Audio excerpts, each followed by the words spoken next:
Kuku ay ginagarantiyan niya yung future ni Kiwi at na magiging anak ninyo. Okay? So, ang mangyayari, iabot ni Kuku yung coins kay Kiwi at itatago na ni Kiwi yung coins niya. Okay. So, before mo iabot kay Kiwi, Kuku, repeat after.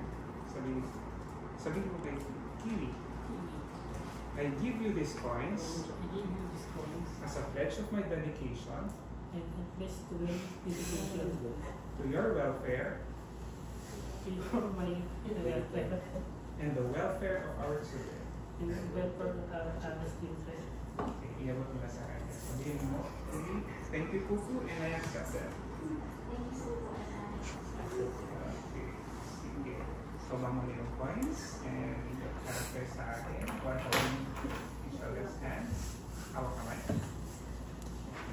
By the power vested in me under the Philippine laws and calling on those present here as witnesses, I hereby confirm the bond of marriage which you have contracted. Now that you are married, I admonish you to be faithful to each other. My dear friends, let us help Kuku and Kiwi so they may unite in love. Let us help them so that they may live in peace. May they have children and may you help them to be good parents. Okay, before you kissing of the bride, upo muna kayo.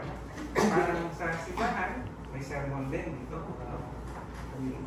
So, magsasermon din ako pag hindi tungkol sa religion. Kasi dito tayo sa korte, pag-uusapan natin yung batas.